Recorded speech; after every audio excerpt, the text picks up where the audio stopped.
ये फोटो एक ऐसे शख्स के वीडियो से लिया गया है जिसने अल्कलाइन आयोनाइज्ड पानी को इस्तेमाल करके मरीजों के कोलोन को ठीक कर दिया है। मैं ये इसलिए दिखा रहा हूं ताकि आप खुद अपनी आंखों से अल्कलाइन आयोनाइज्ड पानी के फायदे देख सकें, जो हमें जापान के मेडिकल प्रैक्टिशनर्स ने भेजे हैं। अगर कोलोन साफ किया जा सकता है और उसे हेल्दी रखा जा सकता है, तो कई दूसरी ऐसी बीमारियों से भी निपटा जा सकता है। ये हैं प्रेसिडेंट ओशाइरो। ये 65 साल के हैं। ये पिछले 15 सालों से अल्कलाइन आयोनाइज्ड पानी पी रहे हैं।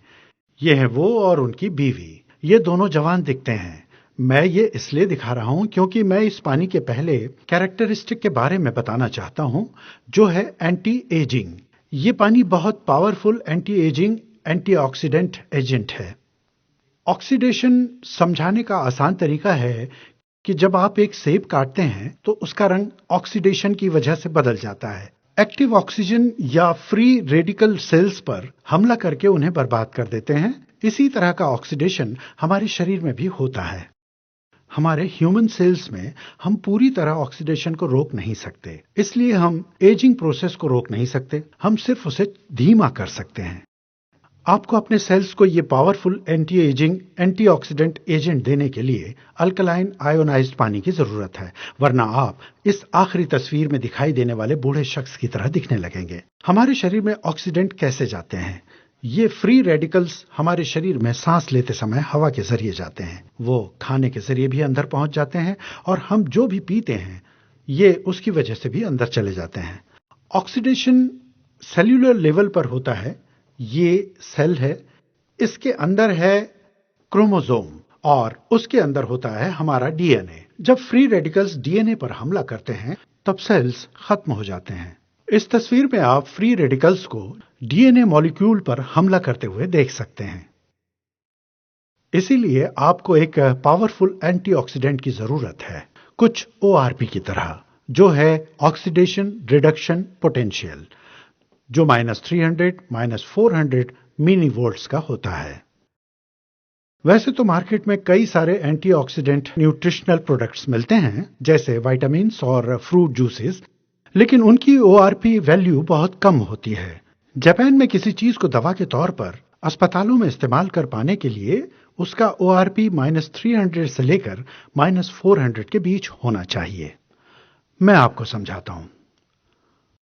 ओआरपी या ऑक्सीडेशन रिडक्शन पोटेंशियल किसी एंटीऑक्सीडेंट की ताकत को कहा जाता है, जिसे मिली वोल्ट्स में मेजर किया जा सकता है। वो अगर ज्यादा पॉजिटिव साइड पर जाएगा तो उसका मतलब उस चीज में उतने ज्यादा फ्री रेडिकल्स या ऑक्सीडेंट हैं, और वो अगर ज्यादा नेगेटिव साइड पर जाएगा तो उसमें एंटीऑक्सीडेंट कैपेसिटी ज्यादा है। ये एक ओआरपी टेस्टर है। आप देख सकते हैं कि अल्कलाइन आयोनाइज्ड पानी की मेजरमेंट -387 मिली वोल्ट्स या ओआरपी दिखा रही है। आप देख सकते हैं कि ये स्केल के लेफ्ट साइड पर है। जब आप नल का पानी मेजर करेंगे तो देखेंगे कि वो पॉजिटिव +330 है। वो पूरा राइट की तरफ है, जिसका मतलब है कि नल के पानी में ढेर सारे ऑक्सीडेंट्स होते हैं जो हमारे शरीर में जाते हैं। देखा गया है कि Dasani bottled water positive 261 ORP है। यह भी स्केल पर पूरी तरह राइट की तरफ था। ईवियन स्केल के पूरे पॉजिटिव साइड पर था। फीजी भी स्केल के राइट साइड पर है, जिसका मतलब है उसमें हाई ऑक्सीडेंट्स हैं। इन फ्री रेडिकल्स से लड़ने के लिए आपके शरीर को ढेर सारे एंटीऑक्सीडेंट्स की जरूरत होती है। अल्कलाइन आयोनाइज्ड पानी आपके शरीर को रोजाना ढेर सारे एंटीऑक्सीडेंट सप्लाई करेगा। इस तरह आप एजिंग प्रोसेस को धीमा कर सकते हैं, वरना आप मुस्कुराते हुए इस बूढ़े शख्स की तरह दिखने लगेंगे। अल्कलाइन आयोनाइज्ड पानी के दूसरे कैरेक्टरिस्टिक को माइक्रो क्लस्टर बुलाते हैं। जहां नल के पानी में 13 से लेकर 15 मॉलिक्यूल्स होते हैं, अल्कलाइन आयोनाइज्ड पानी में सिर्फ 5 से 6 मॉलिक्यूल्स होते हैं, जिसका मतलब वो ज्यादा पतला होता है और शरीर में आसानी से अब्जॉर्ब हो जाता है। इस जल्दी होने वाले एब्जॉर्प्शन की वजह से शरीर आसानी से हाइड्रेट हो जाता है। इसकी वजह से एंटीऑक्सीडेंट्स ब्लड स्टर्म और सेल्स में जल्दी पहुंच जाते हैं। दूसरे एंटीऑक्सीडेंट्स को जो टैबलेट्स, पिल्स और फ्रूट जूसेस की शक्ल में मिलते हैं, उनमें न सिर्फ कम ओआरपी होता है, बल्कि वो पेट में जमा रहते हैं और आसानी से एब्जॉर्ब नहीं होते। वहीं अल्कालाइन आयोनाइज्ड पानी में न सिर्फ स्ट्रांग ओआरपी होता है, बल्कि वो सेल्स तक फौरन पहुंच जाता है। बॉडी ऑर्गन्स की हेल्थ उसके सेल्स की हेल्थ पर निर्भर करती है। अगर हम सेल्स को ऑक्सीडेंट्स से बर्बाद होने से बचा सकते हैं, हम ऑर्गन्स को हेल्दी रख पाएंगे और इस तरह हम अपने पूरे शरीर को भी। जब फ्री रेडिकल्स डीएनए पर हमला करते हैं, सेल्स बर्बाद हो जाते हैं और ये बर्बाद सेल्स खुद फ्री रेडिकल्स बन जाते हैं और वो हेल्दी सेल्स पर हमला करने लगते हैं और इसी तरह यह सिलसिला चलता रहता है और इस तरह ट्यूमर्स फॉर्म होते हैं। और अगर हम इन फ्री रेडिकल्स को फैलने से रोक सकते हैं और इनकी बर्बादी को स्ट्रांग एंटीऑक्सीडेंट से रोक सकते हैं, तो हम सेल्स के साथ साथ अपनी हेल्थ को भी बचा सकते हैं। अल्कालाइन आयोनाइज्ड पानी का तीसरा कैरेक्टरिस्टिक यह है कि वो अल्कालाइन पानी है। मैं आपको समझाता हूं। ये एसिड अल्कालाइन इलस्ट्रेशन 1 से 14 तक जाता है, जिसमें 7 न्यूट्रल हैं। एग्जाम्पल के तौर पर अगर आप एक पीएच टेस्टर को किसी लिक्विड में डालेंगे तो उस लिक्विड का रंग बदल जाएगा। रंग इस बात पर डिपेंड करता है कि लिक्विड एसिड है या अल्कालाइन। हमारे ब्लड पीएच को न्यूट्रल होना चाहिए, जो है 7.35 एग्जैक्ट। जब शरीर बहुत ज्यादा एसिडिक हो जाता है, हम बीमार पड़ने लगते हैं और हमें अपने शरीर को दोबारा न्यूट्रल बनाने के लिए अल्कालाइन की जरूरत होती है। ये एक एग्जाम्पल है जिससे पता चलता है कि किस तरह एक एसिडिक एनवायरनमेंट मरीन लाइफ के लिए खतरनाक होता है। मछलियों को एक मरीन फिश एक्वेरियम में जिंदा रहने के लिए उसे 7.4 से लेकर 8.6 के पीएच की जरूरत होती है। प्लांट्स एक बेहद एसिडिक एनवायरनमेंट में जी नहीं पाते। ज्यादातर पौधे को उगने के लिए 6 से 8 के पीएच बैलेंस की जरूरत होती है। हमारा शरीर भी वैसा ही है। हमारा सेल एनवायरनमेंट जितना एसिडिक होगा, हमें उतनी ही हेल्थ प्रॉब्लम्स होंगी और उतनी ही तकलीफों का सामना करना पड़ेगा।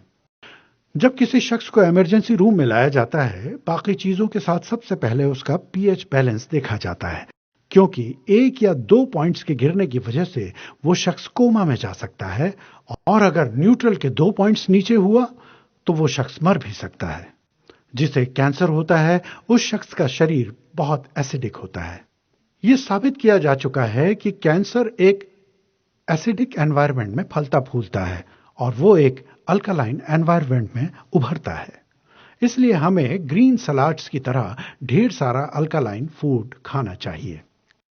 मुश्किल यह है कि हम में से कई लोग बहुत सारा एसिडिक खाना खाते हैं और बहुत सारी एसिडिक ड्रिंक्स पीते हैं।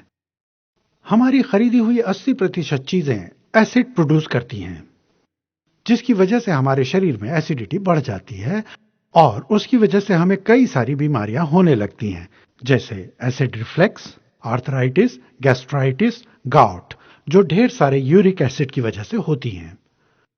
जब हम रेस्टोरेंट में खाना खाते हैं, हम आमतौर पर अल्कालाइन के लिए थोड़ा बहुत ग्रीन सलाद खाते हैं। फिर हम मेन कोर्स खाते हैं जो एसिड से भरी चीजों का बनता है। इसीलिए कई सारी एंटी एसिड मेडिसिन की हमेशा डिमांड रहती है और जिस वजह से मार्केट में उनकी सप्लाई भी लगातार बनी रहती है, क्योंकि जितनी डिमांड होगी उतनी ही सप्लाई होगी। लोग एसिडिटी से बचने के लिए उन्हें चॉकलेट की तरह खाते हैं और उन्हें खाने की आदत बना लेते हैं। आपको पता होना चाहिए कि गुस्सा करने से शरीर में एसिड बनता है और बहुत फिक्र करने पर भी शरीर में एसिड बनता है।